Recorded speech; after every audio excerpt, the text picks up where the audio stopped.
On today's edition of the Locked On Florida Panthers podcast, it is a Fairbanks Friday edition of the show where Nick Fairbanks will be joining to discuss this 4-2 loss for the Florida Panthers against the Vegas Golden Knights, where the Cats had it.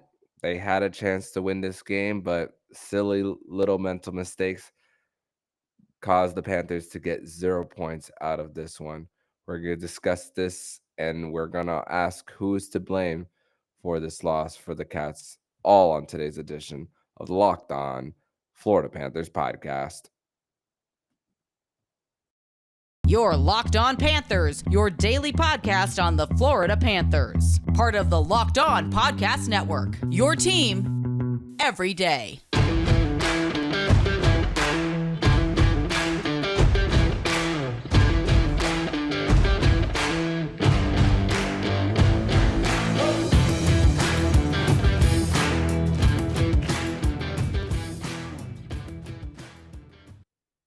And welcome into this Friday, January 13th edition of the Locked On Florida Panthers podcast, part of the Locked On Podcast Network. We're to your team every day.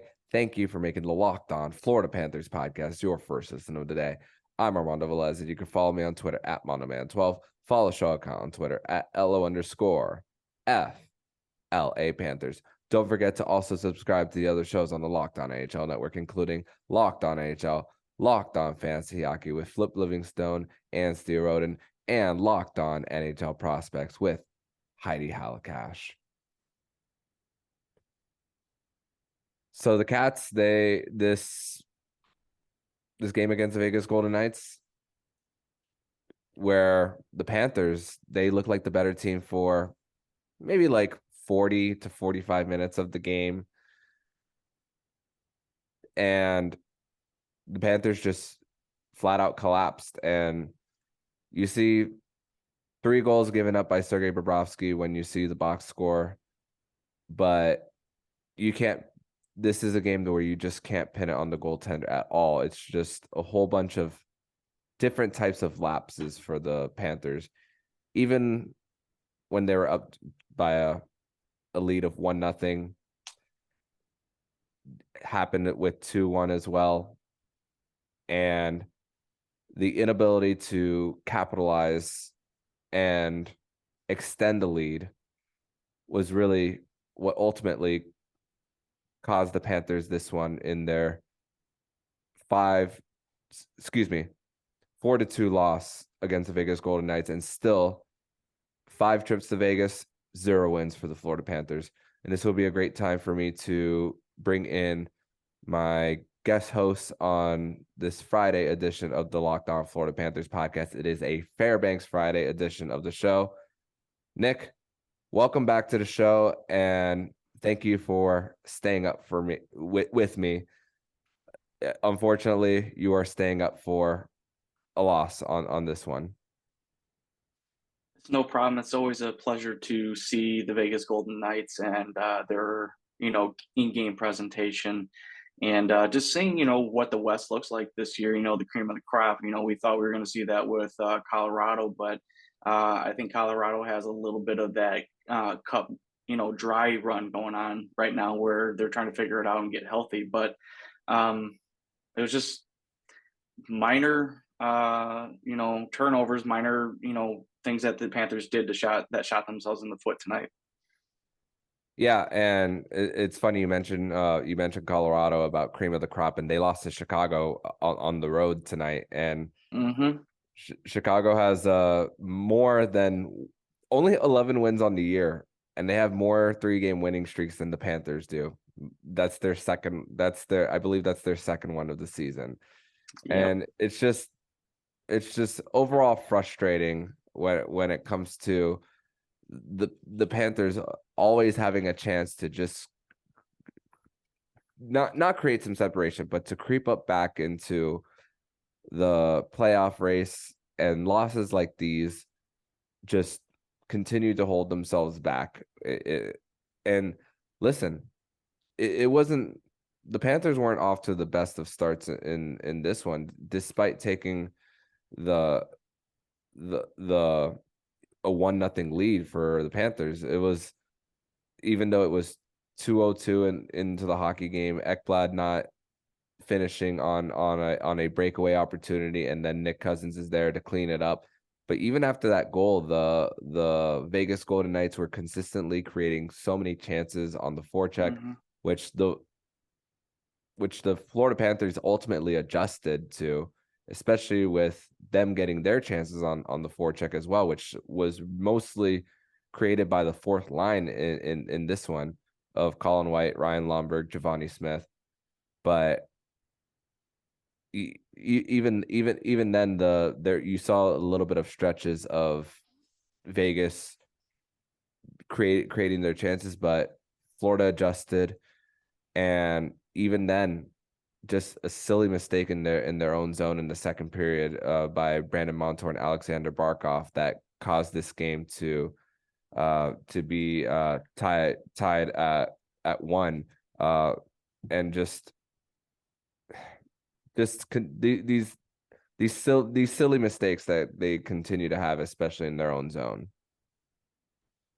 Definitely, and you hit the nail on the head with the Panthers adjusted. They weathered the storm, which you'll see in playoff games. And I'm bringing this up because the playoffs are all about ebbs and flows. And if the road team can weather the storm of the home team, for the first couple minutes or first half period of the first period, then they're in pretty good shape. That's a good first road period for a team. And I thought Florida played okay. Vegas is a fast team. They're number 1 in the West for a reason. And, they had that chance by Ekblad, which I think he should have put it in. But I think with his luck this season, it's just not going his way. And luckily, Nick Cousins was there to put it in. And based off of, the ruling that the referees made, they made the correct call. And ultimately that kind of bit the Panthers in the ass as well later in the game because, think about it. Stahl goes into the goal, the Vegas Golden Knights goal, but he was pushed in. So they counted that goal. Yet at the same time, the Vegas Golden Knights player was pushed into Bobrovsky, causing him to not be able to play the puck. But, Montour pushed him in. So not the greatest of, looks, but, at the end of the day, you need to convert on your 5-on-3 power play. You have no excuses not to score. And it looked like they had a couple of chances there. They just couldn't bury it. And, as soon as, Vegas killed that off, I kind of think the game kind of turned on its head a little bit. Vegas still wasn't able to get a lot of shots or really create a lot of offensive zone time. But at the same time, Florida was not able to really generate or really, put together some kind of offense to really put the game away. Yeah. And like I said, creating that separation for when you are up, and Panthers have fared mostly well this season when they do score first. And we spoke about not only forechecking on the other side, but also eliminating Vegas in the neutral zone. And the Bally Sports broadcast mentioned about rushes for and rushes against.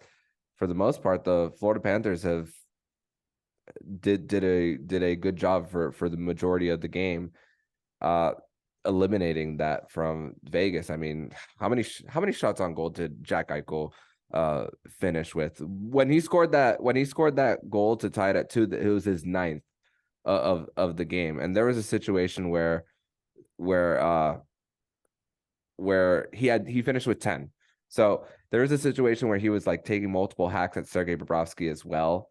And Bob was standing tall. Bob even almost gave up a goal of his own, really early in the game, playing the puck in the trapezoid and then having to recover on Jonathan Marchessault. Jonathan Marchessault also had his multiple chances as well. And just continuing the silly mistakes for the Panthers there. And to think about this, Nick, is going through a 20-minute stretch between the second and third period, only allowing 2 shots on goal. And one of those shots was that Jack Eichel breakaway opportunity. That's what happens, don't blame Bobrovsky on any of the goals whatsoever. He played spectacular tonight. I'll argue that it was one of his best games of the season. He bailed Florida out in the first period and was still making saves. I do wish he would have saved that Eichel goal, the second goal that tied the game up, because that would have really given the Panthers, I think, some extra momentum in trying to stop Vegas from coming back. But, he can only stop the puck so many times and give the team so many chances to either clear it or to give them chances to win. I think I counted 3 times that Mark Stahl and Brandon Montour got caught watching the play and getting beat up the ice. One of them ended up as a goal, and the second one almost ended up as a goal. Third one, I think Mark was able to get back, but it just seems like to me that they're both thinking offense or control the neutral zone, let's close the gaps. But at the same time, like if you have a team like Vegas and you have somebody like Eichel who's trying to stretch you out, maybe you want to put somebody on him. Maybe you want to have a rover back there to make sure that he's not going to do what, he can do. And, he's been a pretty good player for Vegas, been pretty quiet as far as like, his personality, because, he wasn't the best viewed player in Buffalo. But in Vegas, he seems like he's much more mature, is taking the game seriously and found like a place in Vegas. But, Florida needs to find a way to just clamp down on games or, like what they were doing. They were taking the play to Vegas. They didn't give them any shots for about 20 minutes, a whole period. And then that happens. You can't have lapses like that. I said it in the chat. Like those 2 plays gave me nightmares of Braden Point beating Mackenzie Weegar in the playoffs to win game 1 because he went 5-hole on Bobrovsky. And the Panthers deserve to win game 1 that season. But it just seems to me that there's always like a brain, like lapse from the players like, oh, no, we got this. But bites them in the butt in the end. And yeah, you gave me unfortunate flashbacks of that because Jacob and I were actually sitting in that lower bowl when Braden Point scored that game winner back in 2021. But we're going to continue the conversation. We're going to also talk about who's to blame for this loss as well for the Florida Panthers, even though we teased a little bit of it in this first segment. But we're going to discuss more of that here on the Locked On Florida Panthers podcast. But first, we're going to tell you all about Built Bar. And if you're looking for a delicious treat but don't want all the fat and calories, then you gotta try Built Bar. We just got through the holidays, and I know my goal is to eat a little healthier this year. If you're like me and you want to eat healthier but don't want to compromise taste, then man, I've got just the thing for you. You've got to try Built. What makes Built Bar so good? Well, for starters, they're covering 100% real chocolate. That's right, real chocolate. And they come in unbelievably flavors like churro, peanut butter brownie, and coconut almond. I'm not sure how Built does it, but these bars taste like a candy bar while maintaining amazing macros. What's even better is that they're healthy. Only 130 calories and 4 grams of sugar with a whopping 17 grams of protein. And now you don't need to wait around to get a box. For years, we've been talking about ordering your Built Bars at Built.com. Now you can get them at your local Walmart or Sam's Club. And honestly, I can confirm that because I did my grocery shopping today and I saw Built Bars today at Walmart. So head to your nearest Walmart today, walk into the pharmacy section, and grab yourself a box of Built Bars. You can pick up a 4-bar box of cookies and cream, double chocolate, or coconut puff. If you're close to Sam's Club, grab a 13-bar box of the hit flavors, brownie batter, and churro. You can thank me later. Second segment on this Fairbanks Friday edition of the Locked On Florida Panthers podcast, where the Florida Panthers lose to the Vegas Golden Knights by a final score of 4-2 at T-Mobile Arena. And Nick, despite it's not only just the lapses, but spoke about the 5-on-3 for a minute and 44 seconds. I mean, the Panthers were just missing the net. There was one zone entry on that 5-on-3 where it just hits Reinhardt's skate, and then you have to reset getting out of the zone. I'm not going to blame the referee on a deflected puck causing it to be cleared because they're part of the ice. So sometimes those happen, and you just got to play on. But also Anton Lundell's goal, even though he's just been able to generate speed as well, playing alongside Barkov, him generating chances as well, was slightly offside by like half a foot to a foot, so it was the right call on that one.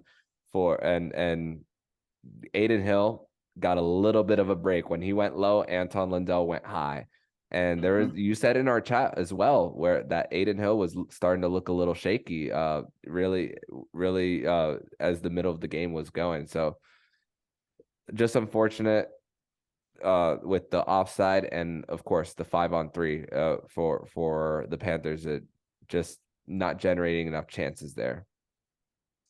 Yeah, and I do want to give the team credit because they didn't quit after the Lundell disallowed goal because of offsides. I mean, it was the right call, but they didn't stop. They kept pushing. They just couldn't get it past the Golden Knights defense. Hill definitely played better as the game went on. I think the first period and halfway through the game, any shot you took on him, it was going to be a juicy rebound right in front. So you have to kind of wonder, where was Matthew Tkachuk? Where was Sam Bennett? Where were the other players that we needed to have, down low trying to get a greasy goal? This wasn't going to happen tonight. So hats off to Vegas. I mean, they stuck with it, and they kept going, and they ultimately beat it out of the Panthers. And just again, this kind of a heartbreaking loss in a way.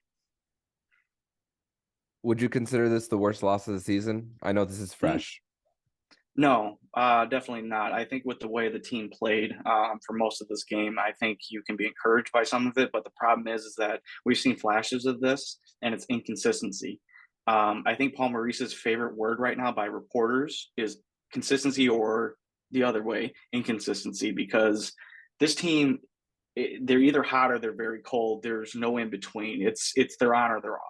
There's no other way around it. I honestly think the worst game this season was probably against the Blue Jackets, the first game against the Blue Jackets, and then probably after that, Calgary's up there. Calgary's up there too, but I will definitely say that that St. Louis game is still kind of burning me up a little bit. Mm-hmm. Yeah, it's right now at this moment in time, it's a little up there as far as some of the worst losses of the season. It came in a little bit of a collapse. I will say that the Colorado game almost was that. It was almost the worst loss of the season, and I don't know how Maurice would have been able to answer that, like what happened, because they completely, they completely wanted to shut things down, and they let Colorado come at them the whole time. You can't do that. You cannot sit back and let an NHL team just throw everything they can at you. I said it last week. I'll keep saying it. You need to have a pro offense attack going into the third period to kind of warn off that team. Mm-hmm. And we've had a lot of great things to say about Brandon Montour this season, and he's especially stepping up when Aaron Ekblad was out. This isn't one of I tweeted this on the Locked On Florida Panthers page, and I'm going to say this now. This is not one of those nights like that. I'm interested to see what the hockey game scored cards look like when they do come out, but cheating a little bit when creeping up on the blue line, and you spoke about the Jack Eichel goal, and then the other one from Riley Smith, which still hurting us today as far as like that expansion draft when it comes to how well Riley Smith has performed. And he has a very favorable cap hit at $5 million with all of Vegas's issues. So if there's a place to put a little blame, it's that Stahl Montour line tonight for the Panthers. I'll take it one step further. I would like to thank Tom Rowe. Mm-hmm. I don't want to hear anything about Dale Talon trading him away and letting them take Marchessault. That was Tom Rowe in the making that happen, essentially. But it's good to see that Riley and Marchessault are still doing well in Vegas. But I don't think that there were major factors tonight. I mean, Marchessault, in the first period, yeah, Riley kind of came on in the third period, but other than that, I really don't think that they were huge factors. It was Eichel, it was the Golden Knights defense that really made the difference. Um, and to speak on Brandon Montour, as you were saying, he's probably been the Panthers' best defenseman this season. He's really stepped up, and it always seems like the defenseman who's de facto like the fourth or third guy in the team always steps up. Who was the last guy that did that when Ekblad went down? Montour. Well, Forsling is another one. Well, Forsling's another one, but who before them? Who's not on this team anymore? Weegar. Correct. So it just seems like whenever Ekblad gets hurt, there's always somebody who's waiting in the shadows to step up. And as you're saying, this just wasn't the good night for Brandon Montour. He couldn't hit the net. Made some questionable decisions. I don't really blame him for the first goal. I think Barkov should have just held on to that puck instead of rushing it to him. But then again, it is what it is. It was a mistake on both their parts, and Bob had to pay the price for that one, unfortunately. So hopefully he shakes it off. Hopefully come Saturday, he'll put one in the back of the net and we can move on and forget about it, because he's had a really good season. I really hope that, he continues his ascension towards maybe a top 3 defender. Mm-hmm. Yeah. And, thankfully we don't see too much of this from Montour, and it's hard for him whenever he's playing alongside Mark Stahl, and then we constantly see him getting walked on sometimes and despite all that, we've seen a great season out of Brandon Montour. But in the third and final segment, we are going to talk about the second to last goal, and whether Paul Maurice should have challenged that goal or not, with about 2-ish minutes left in the game. And we're going to discuss that next here on the Locked On Florida Panthers podcast. But first, we're going to tell you all about BetOnline. And BetOnline.net is your number one source for all your sports betting info, stats, news, and analysis. Get all the latest odds and trends for every professional and amateur league out there, from pro football to college bowl season to basketball and hockey. We've got it all at BetOnline. And if you love sports podcasts, you can even find those at BetOnline as well. We're always the fastest and easiest way to get your sports betting info. Head to the website today. Use your mobile device to learn more. BetOnline is where the game starts. Third and final segment on this Fairbanks Friday edition of the Locked On Florida Panthers podcast, where the Florida Panthers lose to the Vegas Golden Knights by a final score of 4-2 at T-Mobile Arena. So, Nick, despite all of the mental lapses for the Panthers, what's very encouraging to see, though, is that the power play is still getting going. And of course, it resulted in a lot of skaters ran into goals or goalies in this one, and the goalie interference that made the Panthers go on the power play. Just incredible passing for the Panthers on that one. Barkov to Tkachuk. You can add that assist by Tkachuk as the most passes from the back of the net in the NHL to Sam Reinhart, where he scores in a very familiar place on the power play. The second best power play unit in the NHL since the Christmas break. It's the Florida Panthers. So starting to get going for the Panthers.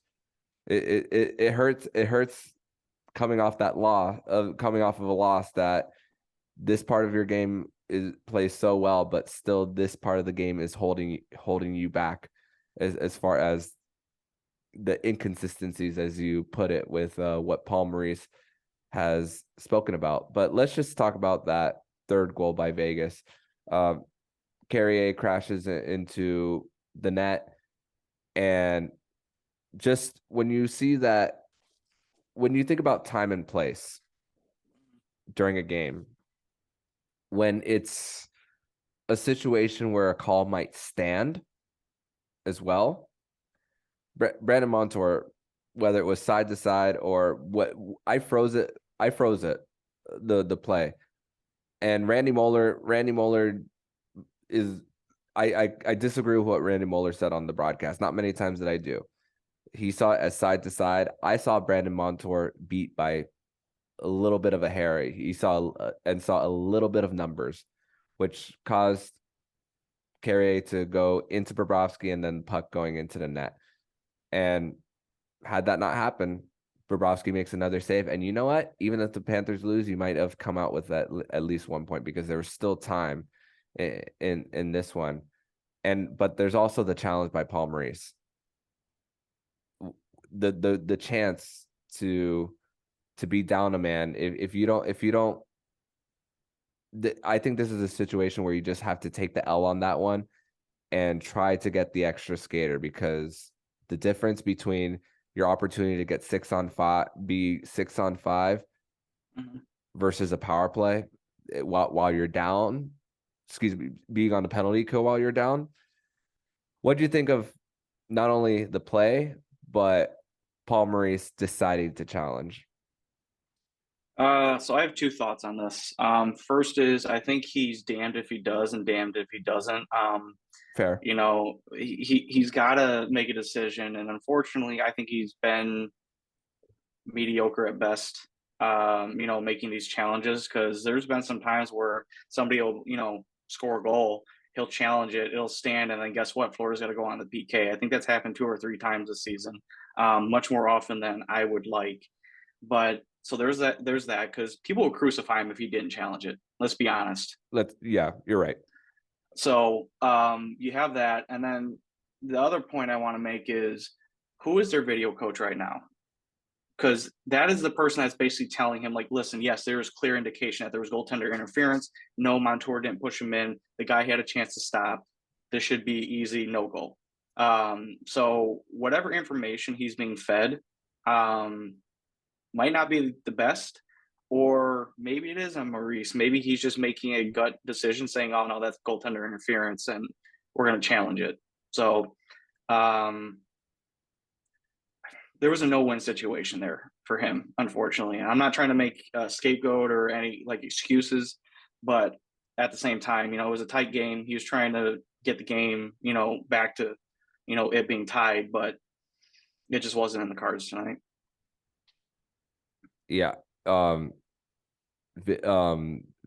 far as a video coordinator, it's John Kangemi for the Florida Panthers. Just seeing that on the site right now. So now we have a name to it for the Panthers. So yeah, because I also think about it like this: if the Florida Panthers go 6 on 5 and then they get an empty net goal, then we're probably trying to have this conversation of why didn't Paul Maurice challenge it? Because it's just correct.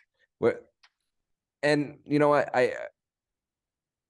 it's kind of like splitting hairs in a way for when it comes to a challenge, and it's just it was outside the crease too, so it didn't help that slight bump, momentum goes, and then having 2 different type of reviews too. I mean, let's think about that for going back to that first goal, how long it took to review that Nick Cousins goal. And the longer it takes to review something, the more chances it gets reversed. But then that second one, very quick. So the refs didn't even have to think about it much. No, and I think after we saw the replay and your initial reaction was correct that Carrier was pushed into Bobrovsky. And what was amazing to me is when they slowed that play down, you see the puck just trickle over the goal line. Bob almost saved that, and he only had a few inches. So go to think, you said that Montour was beat by a hair. He was beat by a few inches, and Bobrovsky still almost made the save. It's a game of inches, and if you can't make the play and everything, that might be the game for you, and it was for Florida tonight. Yeah, and we have it doesn't. And it doesn't help that the travel schedule for the Panthers is just awfully brutal right now. They mentioned it Yeah. on the broadcast about how there's not going to be a lot of practice time. Right before going to Colorado, the Panthers stayed in Dallas after Sunday practice there and then flew. You had an optional practice yesterday in Vegas and then travel back home, which, listen, the Vancouver Canucks played in Tampa tonight. And the Panthers are coming back home just to play one game, only to go back on the road again for back-to-back in Buffalo and Tampa. Not going to be a lot of time to relax. You're going to have to do all your laundry from your road trip and then pack it up all over again. Change the time zones and all Change that. time zones. And then coming up is a whole bunch of 4-point swing games too for the Cats as well. I mean, the biggest one is Buffalo. You're not going to catch Toronto. Montreal, they're it's still another rebuild year, but you look at you look at the teams that you up ahead and the familiarity too, along with coming back and then and then only for a cup of coffee and then leaving. This is brutal right now coming up for the Panthers, and getting 2 points would have just made that flight back home so much sweeter. But now it's not a happy flight home for this team. No, and the issue with tonight's game especially is that you had it in hand and you let it get away because of stupid mistakes. But now you go home, you have to play a Vancouver team that's basically already in your house waiting for you. And by the way, if Mikhail Sergachev tries to throw a punch at one of the Panthers players like he did tonight at a Vancouver player, I guarantee you he will not be getting out of that arena unscathed. Do you remember the regular season game last year, the very last one? I believe it was Bennett that got him good. So don't worry, it'll happen again if he throws a cheap shot like he did against Vancouver tonight. But alas, you have a team that's already waiting for you. That's probably going to be well rested, and then you have to fly up to Buffalo. You had a chance to actually get closer to a playoff spot tonight because the Islanders lost, so you would gain 2 points on them. Then you'd only be 3 out, and now you're sitting still 5. I want to say 5 or 6 out. I want to say. Probably 5, close. Yeah, 5 because they're at 42 and Islanders at 47. So you're still sitting at 5, and you're looking at back-to-back games this weekend, which you very well could lose both of them. So as you were saying, when is the time to panic? I think this weekend is going to be their season. I think if they don't beat Vancouver on Vamos Gatos night, which that jersey's looking sick, I think the season's over. So happen to have my Vamos Gatos shirt under. You were kind of scaring me there. I was like, "What are you doing?" So happen to have it under me. So, and you know what? On Saturday you might see tweets in Espanol from yours truly on Vamos Gatos night, and a little bit of a change of a description on the Locked On Florida Panthers page if you happen to be on Twitter. But listen, they had a great first matchup against the Vancouver Canucks, which odd man rushes galore in that game. Of course, a team that's so up against the cap for a mediocre team trying to just buy their way back to contention, which Vancouver is one of those teams, along with Nashville, where it's like not good enough to compete for the cup, but not bad enough to hit the rebuild button, and they're just plateaued as a team. Bo Horvat's likely getting traded. They chose JT Miller to sign over him. Elias Pettersson is reportedly wanting out too. He signed a bridge deal just a few years ago. So there's not a good relationship with Pettersson and the Canucks as well. So I'm not sure if Thatcher Demko is back, which he got injured in that game against the Panthers. So, but the more important games is after that one. Buffalo. It's Buffalo. It's definitely that. And like you said, so it's your season there. So who do you play on Saturday? Do you try to get the win, or do you try to play the 4-point game? The dub. All just focus So on the you dub. you would play Bobrovsky on Saturday and possibly Alex Leon on Sunday against the Sabres, because we don't know if Spencer Knight's gonna be back. We don't know what's going on. He's just on IR. Well, if you're on IR, not LTIR, but IR, you have to miss at least a week, and it'll be retroactive. It would be retroactive to Monday. So he will So, not be playing this weekend. so So Bob back to back, or are you going to see Leon? Which I could see him playing. I could see him playing either game, to be honest. I want Bob to play Saturday because he's been so good, but at the same time, I want Bob ready for Buffalo. I could let the broadcast also mentioned this whenever Bobrovsky starts a good amount of games consecutively, that's when you see Bob at sometimes at his best. And Bob ever since the beginning of December he hasn't been the main problem for the Panthers, really. So I would not be surprised. And the last time when Spencer Knight was on a non-COVID illness back last month, Mhm. Bobrovsky took a majority of those starts with Alex Lyon being part of the lineup. I wouldn't be surprised if we see it again.